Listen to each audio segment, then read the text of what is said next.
नमस्कार साथियों, मैं ऋषि यादव आप सभी का हार्दिक स्वागत और अभिनंदन करता हूं। आज मैं बायोग्राफी कवर करूंगा शरद यादव जी का, जिनका जन्म 1 जुलाई 1947 को माखन नगर, होशंगाबाद, मध्य प्रदेश में हुआ था। इन्होंने इंजीनियरिंग कॉलेज जबलपुर से इलेक्ट्रॉनिक इंजीनियरिंग में स्नातक की डिग्री प्राप्त की और जबलपुर के कॉलेज से ही इन्होंने छात्र नेता के रूप में अपने जीवन की शुरुआत की। अपने छात्र जीवन से ही शरद यादव समाजवादी नेता राम मनोहर लोहिया की विचारधारा से जुड़े और उन्होंने उनके अनुयायी जयप्रकाश नारायण जी को अपना आदर्श माना। 1974 में मध्य प्रदेश के जबलपुर सीट से जयप्रकाश नारायण जी के कहने पे ही वो लोकसभा का चुनाव लड़े और वहाँ से सांसद चुन के लोकसभा में आए। इस सीट पे उपचुनाव हुआ था साथियों, जहाँ जयप्रकाश नारायण जी ने ही शरद यादव को सलाह दी थी कि आप इस सीट से चुनाव लड़ें और पुनः उसी सीट जबलपुर से ही 1977 में सांसद चुनकर ये भारतीय संसद में आए। इसके अलावा दोस्तों, अगर हम बात करें शरद यादव जी की ज़िंदगी पे, तो 1986 में ये राज्यसभा सांसद बने और 1986 में ही उत्तर प्रदेश के बदायूं से निर्वाचित होकर टेक्सटाइल और फूड प्रोसेसिंग मंत्री बने शरद यादव जी। अपनी राजनीति में शरद यादव जी की अब धमक की गूंज सुनाई देने लगी थी। 80 के दशक में जब राजनीति धर्म और जाति पर आधारित थी और पनप रही थी, उस समय शरद यादव ने भी 1989 में बीपी सिंह के सरकार में मंत्री थे और इन्होंने मंडल कमिश्नर के सिफारिश को लागू करने के लिए जोर देकर कहा, क्योंकि आप सभी को पता है कि ओबीसी को 27% रिजर्वेशन देने की बात मंडल कमीशन ने की थी और उसे शरद यादव जी अपने वोट बैंक के रूप में देखते थे। वही नहीं, लगभग उस समय के जितने भी ओबीसी नेता थे वो सभी लोग उस 27% को ओबीसी का वोट मानते थे। उसमें शरद यादव जी भी शामिल थे। इसलिए उन्होंने मंडल कमीशन के 27% रिजर्वेशन को तत्काल लागू करने के लिए प्रेशर किया वीपी सिंह पे और अल्टीमेटली आप लोग जानते हैं कि मंडल कमीशन को लागू किया गया। हालांकि उसके बाद देश में बहुत सारे दंगे हुए। एक बहुत बड़ा सवर्ण समाज के द्वारा आंदोलन किया गया, लेकिन धीरे धीरे स्वतः यह आंदोलन समाप्त हो गया।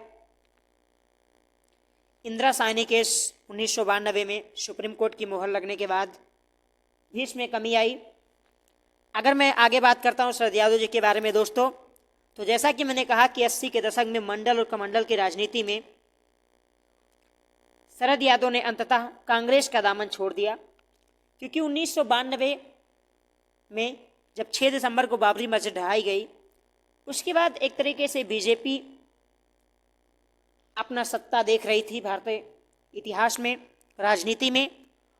तो ऐसे में शरद यादव ने भी अपनी अलग राह चुनी और जॉर्ज फर्नांडिस के सहयोग से 1998 में इन्होंने जनता दल यूनाइटेड नामक पार्टी बनाई, जिस पार्टी से नीतीश कुमार जी चुन के आए हैं और बिहार के मधेपुरा सीट से ही ये 1991 से लगातार सांसद चुनते आ रहे थे। तो ऐसे में इन्होंने सोचा कि एक पार्टी बनाया जाए और राष्ट्रीय स्तर पे अपनी राजनीतिक पहल रखी जाए और ऐसा करने में ये कामयाब भी हुए। 2013 तक ये माना जाए कि वो बिहार के मधेपुरा सीट से सांसद रहे, लेकिन जब 2014 का लोकसभा का चुनाव होने वाला था, उस चुनाव से पहले जब नरेंद्र मोदी जी को प्रधानमंत्री पद का उम्मीदवार घोषित किया गया एनडीए के द्वारा, तब शरद यादव ने एनडीए का साथ छोड़ दिया और उस लहर में, मोदी लहर में, हालांकि शरद यादव जी मधेपुरा सीट से अपना चुनाव हार गए थे और अंततः अगर उनके करियर की बात करें दोस्तों हम, तो 31 अक्टूबर 1999 को नागरिक उड्डयन मंत्री भी बनाए गए। इसके अलावा 2001 में अटल जी के साथ जब वो आए तो श्रम मंत्रालय भी संभाला उन्होंने और शरद यादव एक मशहूर नारा दिया था शरद यादव जी ने कि रोम पोप का और मधेपुरा गोप का, यानी एक तरीके से गोपियों के वंश का, यादव का वंश तक का इन्होंने नारा दिया था। और इसी नारा के साथ उन्होंने 1991 से लेकर 2013 तक के सफर में सांसद रहे। और शरद यादव एक ऐसे सांसद थे साथियों जो 3 राज्यों से चुन के आए।